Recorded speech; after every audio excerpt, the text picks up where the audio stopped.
como prometi agora, ó, falar um pouco sobre verbos para você. Na aula passada eu conceituava, lembra? Eu dizia que verbos são os únicos, essa é a única classe gramatical que tem 5 flexões. Flexão de modo, de tempo, de número, pessoa e voz.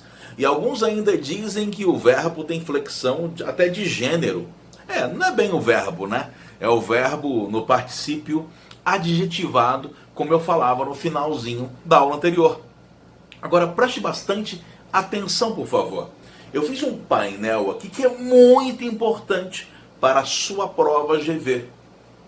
Importante demais. Esse painel que eu fiz para você.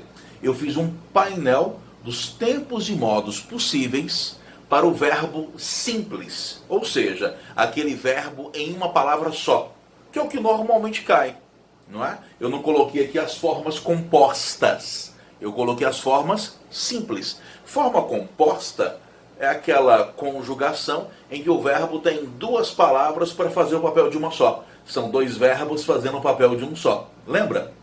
Beleza? Lembra? Então tá. Fique atento demais porque eu vou falar muita coisa agora. E preciso demais da sua atenção. Escuta só. No geral, existem 3 modos. O modo indicativo, o modo subjuntivo e o modo imperativo. Eu vou até marcar para você perceber muito bem aí, ó. Vou até marcar para você.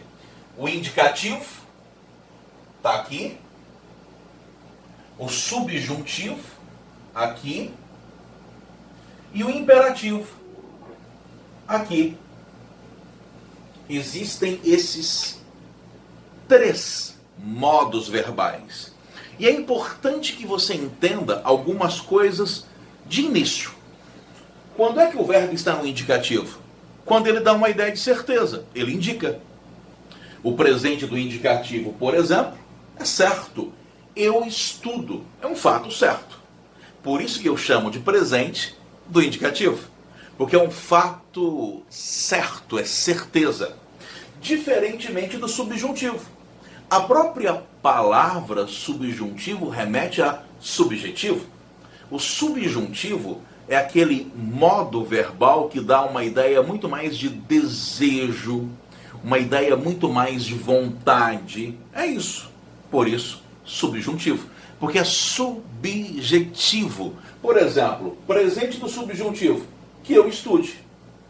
Que eu estude. Nesse caso, o que é presente não é nem o ato de estudar. O que é presente é o desejo de estudar. E o imperativo? O imperativo dá uma ideia de ordem, de pedido. E o imperativo pode ser afirmativo ou negativo. O imperativo sempre está no presente, né? Não tem como o imperativo ser passado. Não tem como o imperativo ser futuro. Guarde isso, tá? O imperativo é sempre presente. E pode ser afirmativo ou negativo. Porque se é uma ordem, não é? É uma ordem que tem que ser dada agora. Professor, e se eu disser assim, ó, ele amanhã dará a ordem? Mas aí não é imperativo. Aí é só uma informação de que amanhã ele dará a ordem. Aí é só indicativo mesmo, né? O futuro do presente mesmo, ele dará. Beleza? Mas tá, preste bastante atenção nas informações preciosas que eu vou passar para você. Preste atenção. Preste atenção, criatura. Olha só. Indicativo, certeza. Subjuntivo é hipotético. Beleza. Uma questão que sempre cai. Olha só. Presente do indicativo. Eu estudo. Tu estudas. Ah, uma dica para você. Se você tem dificuldade em conjugação de verbo, dá uma olhada aí no Google, dá uma olhada na internet. Existem sites, existe um que é Conjugue-me, acho que é isso mesmo, mas dá uma olhada aí. Você vai encontrar vários sites que conjugam o verbo para você. É só você colocar o verbo e aparece toda a conjugação. Eu não vou gastar seu tempo aqui, minutos e mais minutos, fazendo aquilo que o livro pode fazer por você, ou até esses aplicativos e sites fazem para você. Eu vou explicar para você aqui aquilo que normalmente não aparece na internet nem nos livros, Quer ver? Por exemplo, presente do indicativo. Eu estudo, tu estudas, ele estuda. Presente do subjuntivo. Que eu estude, que tu estudes, que ele estude. Esse é o presente do subjuntivo. Professor, como é que isso cai? Cai da seguinte maneira. Olha só. O presente do indicativo comparado ao presente do subjuntivo. Imagine, por exemplo, o verbo existir. Eu digo para você, as plantas existem. Isso é presente do indicativo, existem. É certeza. E se eu dissesse que as plantas existam? Aí seria presente do subjuntivo. Concorda? Que elas existam, que as plantas existam. Agora, imagine, por favor, a seguinte questão. Imagine a seguinte frase. Na verdade, eu vou colocar a mesma frase com duas possibilidades. Primeira possibilidade. Bancos investem muito dinheiro na pesquisa de plantas que existem na ilha. Segunda possibilidade. Bancos investem muito dinheiro na pesquisa de plantas que existam na ilha. No primeiro caso, os bancos investem muito dinheiro na pesquisa de plantas que existem. No segundo caso, os bancos investem muito dinheiro na pesquisa de plantas que existam. E a minha pergunta é, em qual dos dois casos a chance de prejuízo é maior? É claro que é no segundo, né, criatura? Porque no segundo, nem é certeza que as plantas existam. No primeiro, pelo menos, os bancos vão investir em plantas que com certeza existem. No segundo caso, nem a existência das plantas é uma certeza. Não é certeza que elas existam. Não dá para ter certeza de que elas existam. Então, subjuntivo é hipotético. E é interessante, ele é tão hipotético, subjuntivo, que ele é conjugado com esse que. É esse que sugere a ideia, que contribui com a ideia de que é hipótese. É ele que contribui com essa ideia de ser hipotético. Beleza ou não? Tranquilo? Agora, preste atenção. Eu vou falar algumas coisas que serão complementadas na próxima aula. Então é muito importante que você fique bastante atento em relação a isso. Até porque o nosso objetivo aqui é ir bem direto ao assunto. Ir direto sem macetear. Ir direto, mas de forma compreensível. Não ficar só passando regra para ser decorada. Quer ver? Pretérito. Os pretéritos do indicativo são o perfeito, o imperfeito e o mais que perfeito. Os três estão no indicativo. Isso quer dizer que não há dúvida sobre o fato de eles terem acontecido. Aconteceram. Aconteceram. Beleza? Esses três aqui estão no indicativo, com certeza. Então são fatos certos. Mas uma coisa sobre a qual eu vou me aprofundar ainda na próxima aula, e eu já adianto para você agora, é o seguinte: qual é a diferença entre o perfeito e o imperfeito? Qual é a diferença entre falar que eu estudei e eu estudava? A diferença é que o perfeito é preciso. É preciso. Eu digo para você que em 2015 eu estudei. Essa é uma informação precisa. Isso quer dizer que é 2015, não é nem antes nem depois. É 2015. Agora, se eu usasse o imperfeito, em 2015 eu estudava. A informação é imprecisa. É essa a diferença. Perfeito quer dizer precisão. Imperfeito quer dizer imprecisão. Certo?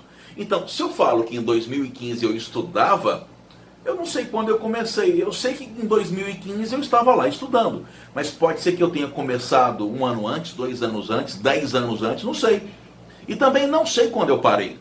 É tão impreciso que, dependendo do contexto, existe a possibilidade de eu estar estudando até agora. A única informação que eu passo, nesse caso, é a de que em 2015 eu estava estudando. Mas é impreciso, não é delimitado. É essa a diferença entre o perfeito e o imperfeito. É essa a diferença entre o perfeito e o imperfeito. Por exemplo, romances de memórias, como o Ateneu, do Raul Pompeia, como Dom Casmurro, do Machado de Assis, usam demais o pretérito imperfeito. Porque se o sujeito adulto está contando aquilo que se passou há muito tempo, quando, por exemplo, ele era criança, é claro que essas memórias são embaçadas, são imperfeitas, e aí ele faz uso frequentemente do pretérito imperfeito. Naquela época eu andava, eu fazia, certo? Eu estudava, porque isso dá uma ideia de imprecisão, o que é próprio da memória. Isso sempre é cobrado em questões que envolvam texto e gramática ao mesmo tempo, tá? Texto e gramática ao mesmo tempo. Agora, e o mais que perfeito? Eu estudará. Engraçado, no Brasil, nós não usamos muito essa forma, que é a forma simples. No Brasil, nós normalmente preferimos usar a forma composta, que é eu tinha estudado. Nós preferimos usar a forma composta. E, na verdade, o mais que perfeito é um passado de outro passado. Eu já usei um passado, não é? Eu digo que em 2015 eu fiz. Olha o pretérito perfeito. Eu fiz boa prova porque tinha estudado antes. Porque estudara antes. Eu uso mais que perfeito porque é o passado em relação a um outro passado que já apareceu. Só que no Brasil, nós não usamos muito a forma simples, com uma palavra só. Nós usamos muito mais a forma composta, com duas palavras, normalmente duas. Fechou? Beleza? Agora, o futuro do presente e o futuro do pretérito. Qual é a diferença? É que o futuro do presente é um passado certo, sobre a qual se tem certeza. E é claro, né, como o próprio termo diz, é um futuro em relação ao presente. É o futuro em relação ao presente. Eu estudarei amanhã. É um fato certo. Eu estudarei amanhã. É um fato bem certo. Beleza?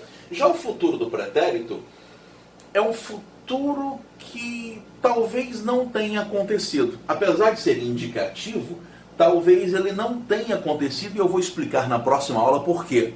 Tá? Mas por enquanto, eu vou explicar depois por quê.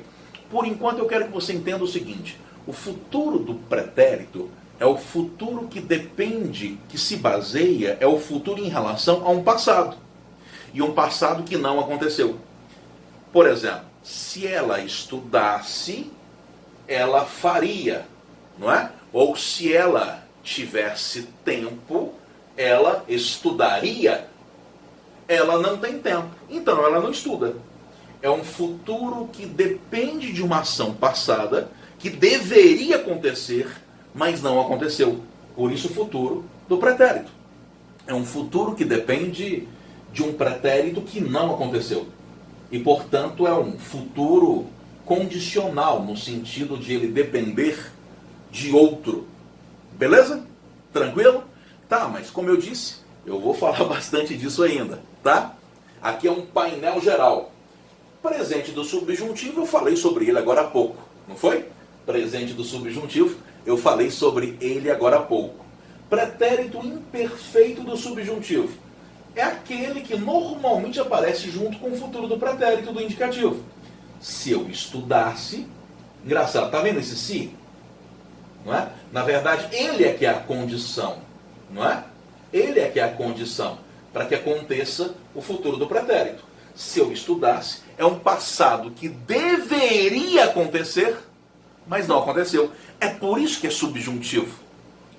E normalmente, em questões que falam de correlação de tempos verbais, esses dois aqui aparecem juntos, ó. O pretérito imperfeito e o futuro do pretérito. Porque eu falo assim: se ele tivesse tempo, ele estudaria. Se ele fosse educado, não receberia má resposta. Veja como que normalmente os dois aparecem juntos e um depende do outro. E como o pretérito imperfeito do subjuntivo é um tempo que não aconteceu, o futuro que depende desse pretérito acaba também não acontecendo. Esses dois aparecem correlacionados quase sempre. Beleza? Ou não beleza? Ixi, anotei um negócio errado aqui, ó. E você vai me ajudar a consertar. Isso aqui não é o mais que perfeito, não, criatura. É o futuro. Me ajude a consertar aí. Esse aqui é o futuro. Consertei. Quando eu estudar, puxa, o subjuntivo tem esse futuro, o futuro do subjuntivo. Consertou aí? Perdão pelo erro aí, consertei a tempo. Quando eu estudar, é aquilo que deveria acontecer, certo? Mas não vai acontecer. Que deveria acontecer no futuro, né? Mas não vai acontecer. Ou então pode ser até que aconteça. Quando eu estudar, é um sonho, um projeto. Quando eu ganhar na loteria, é aquele futuro que é muito mais um sonho do que um fato concreto. E o imperativo, que eu vou comentar depois com você, pode ser o afirmativo ou o negativo. Beleza? Características gerais. Apagou aí, consertou. Perdão aí. Falou. Até daqui a pouco com mais verbo, tá? Espero você.